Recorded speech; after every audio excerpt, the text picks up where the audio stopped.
Hello everyone, this is Prem Kumar and welcome to this final lecture into the BIX extraction module. In this lecture, we are going to understand how to perform a real-time BIX extraction. Don't try to find this real-time BIX extraction in the lower versions because Pega introduced this from 24.2 version.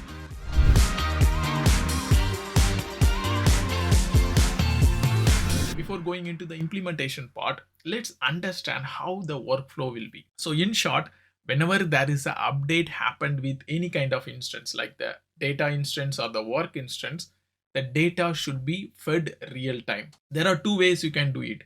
One, using real-time Kafka streaming, and second, Pega also do provide some rich set of APIs through which consuming application can poll it. So it can be a real-time data flow. It can also be like poll and get the data.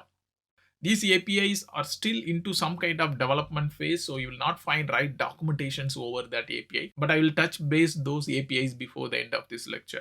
So for now, let's concentrate more on this real-time BIX extraction using the Kafka datasets or the Kafka topics.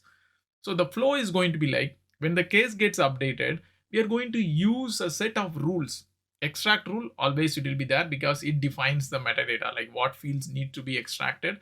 You will have some declare trigger so that whenever a case gets automatically committed, then you can trigger the real-time production of Kafka messages. So there will be a declare trigger involved that in turn uses a queue processor, and it uses the standard queue processor. So you don't have any kind of dedicated queue processor for it, but the standard queue processor invokes the main activity that publishes the message. And of course, because you are using Kafka, you have to use a Kafka dataset. And this Kafka dataset can be of two ways. One, you can use some external Kafka, or you can also use the Pega out-of-the-box Kafka. So in this lecture, I'm going to use the Pega out-of-the-box Kafka and then show you how the message get published. And consuming a Kafka message can be in a different way. You can consume like any Pega application can consume using data flow, or if we are publishing to external Kafka, they may be having some Java libraries to consume. So consuming is something out of scope for us. For us, it is more like we have to extract the data in real time using Kafka. That's what we are going to see. Let's get started. So the very first step which we have to do is, I'm going to use the same extract rule. It doesn't matter whatever batch extraction, I can still use it for the real-time data extraction. So I can go here and simply enable this real-time data extraction. There is also another documentation what was mentioned, like you can have some toggle, enable real-time extraction toggle. If you really have the toggle in place, make sure you enable it. I don't find it in my local version, but definitely the toggles will be available. So make sure you visit the toggle and just switch it on, the enable real-time BIX extraction. So by default, I don't find it. So for me, it works by default, but keep it in mind, there is a toggle that can also control enabling the BIX extraction. Okay. For us, let's assume that we enabled the toggle. So we have enabled the very first step. And the second step is you have to do an enable into the extract rule. You see here, this extraction it is into the work layer, right? So I'm going to enable real-time data extraction. And from here, I'm going to create a new data set. So let me call it as flights claims extract as the data set. Just create it quickly. And you can simply create it using a Kafka dataset. So here I'm going to use the connect Kafka, which is an instance that points to my local Kafka. Like this is my local host. I already have it 9092. I have a Docker container which runs this Kafka, right? 9092. So I'm going to publish the message into my local Kafka. You can just easily create your own Kafka if it is an external Kafka. I already talked about that in detail into the Kafka lectures. So please visit there if you are working towards publishing the message to some external Kafka. Okay, for us, we just use this one. Make sure you do a test connectivity. It's all good. And the topic name, I can create a new topic from here as well. So I say flights claim extract. I'm going to verify. So it can see like it can create a topic, it can browse a topic, it can save a topic. Okay, this is all fine. The message value, it's going to be a simple JSON. I'm not worried a lot here, but if you really want to control the message, you can do it. You can use some JSON data transform to do some data manipulation or control only the necessary fields. You can do it. Message keys, I'm not going to use any kind of keys here. Header also I'm not going to use. Let me keep it very, very simple, but based on your requirement, you can very well update the Kafka dataset because we already covered that in detail in a previous lecture. Okay, so this is all good. Now I created a Kafka dataset. Let me check if the Kafka topic is already created. So I see the Kafka topic here, flights claims extract, right? This is the exact topic which we created, flight claims extract. So this topic is created. So I simply executed this Docker command to list the topics that are available into this Kafka server. I can clearly see a new topic got created. So I'm going to push the message into this topic. This is clear. Now if I simply do a run, I should not be seeing any kind of messages here, right? Because it should be definitely be empty. So let's also verify that. Okay, there are no items. This is clear. Now Kafka dataset is ready. Let's go back and enable that Kafka dataset here. Let's do a checkout. And once you do save and then do a check-in, I would recommend you to also trace it. Let's start the tracer and do a check-in, because Pega is going to create some rules at the backend. So let's check. An interesting thing is about the declare page. So already I see it scroll down.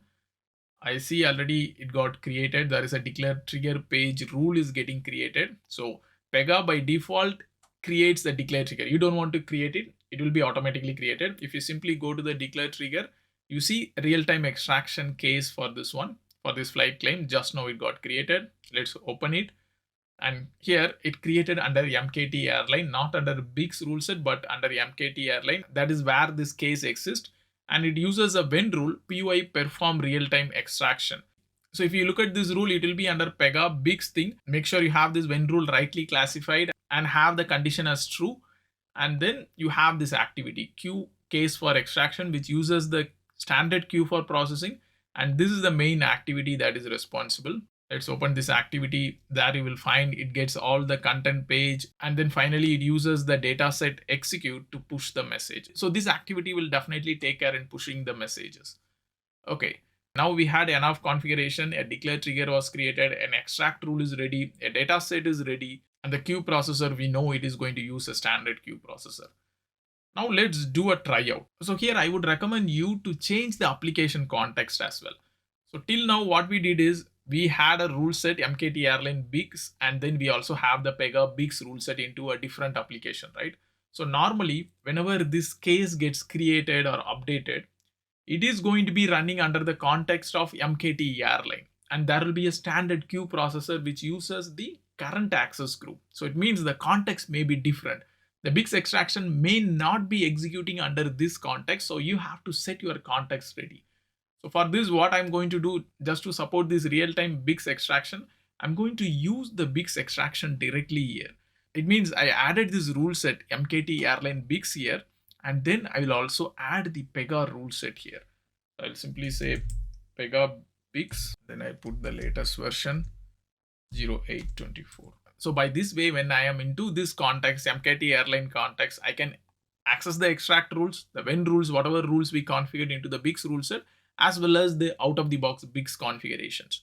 Okay, so this is all fine. And because it involves queue processor, make sure, already I mentioned, including background processing. So of course, I expect in the system runtime context, I also have the MKT airline. So MKT airline app is already there. So if it is not there, make sure you also enable it. So we have the context set now. Let's create a new case and see if the declare trigger gets fired, if there is a message is getting pushed. So let me create a new flight claims case, and I'm going to add some details like the flight number, aircraft model, and maybe I'll do a trace here and make sure to enable the declare trigger part. It is enabled. So here you find there is a declare trigger getting enabled. You just do the queue for processing. So maybe our message already got processed by the queue processor. So what we can do is, let's go to the data set, try to run this extract to see if the message is already retrieved here. If the message is pushed, definitely we should see the message here. It is pushed. You see it uses the stream partition 0, and if you can find the data here, it uses PYID, and then under the flight details, you have the aircraft model, the flight number which we added. So all these details from the extract rule got pushed to our Kafka topic. So we can able to read the message, right? So if you now do any kind of update, this will keep pushing it. For example, I'm not touching any kind of flight details or something. I just do another submit. Now again, the case will be committed here at this moment, right? So whenever a case is committed and saved, our declare trigger is going to get fired. So it means even if the data is not changed, we are going to have some real-time BIX extraction. So we have to little bit handle if there is any kind of change with that. But this is how the functionality is going to work. If you just now try to do another browse, you should definitely see two records here because there was two committed save happened. So let's check that. You see, there are two results, right? Because two committed save, but both will have the same kind of results. Okay, so this you need to definitely pass to the team who consumes our messages. So this is how a real-time BIX extraction is going to work with the Kafka. But there is also another set of APIs that is a different way. Instead of using Kafka real-time, people can also poll and get the results. To check those API, the documentations were not that clear. So if you go to the App Studio and then let's go to the APIs first, and this can definitely vary in the higher version. So currently I am into 24.2 version, the current exact version where the real-time BIX extraction got introduced. So regarding the real-time APIs, the documentations were very slim, but definitely this is going to get enriched in the higher version. So by the time you visit the course, you may have a lot of good articles as well. So here, if you just go to your service package and go to the data extract API, there is no API which you can find it at this moment. Let's find the APIs from the Dev Studio. So if you go to the integration services under service REST, go for extract. There is a service which can help with register, also unregister. Once you do the register, you get a registration ID. With that registration ID, you can do a connect and get the data. So this is the high level architecture behind it. You are going to make subsequent API calls first to make a registration, and then you can connect to read the data from the Kafka. So if you see clearly, like for example, this is to read the message, right? So under the get, you have fetch real-time data extract events. So Pega is still going to push the data to the Kafka, but the consuming application, instead of having some libraries or consuming directly as a Kafka consumer, they can also make API call. So if you look this activity, that will clearly say that it is going to read the messages from the Kafka. So the first part is always going to stay the same. You are still going to push the message to any kind of Kafka server. If we are doing it in an internal Kafka server, most of the time the client application should use some API call to consume the Kafka message, but this internal Kafka is totally out of scope. We know that Kafka should be externalized. So definitely it will be an external Kafka.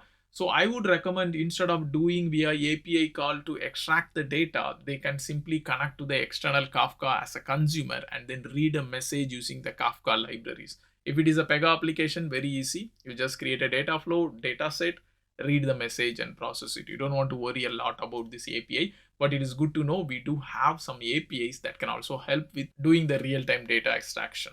We'll end this lecture here. We will end this module here.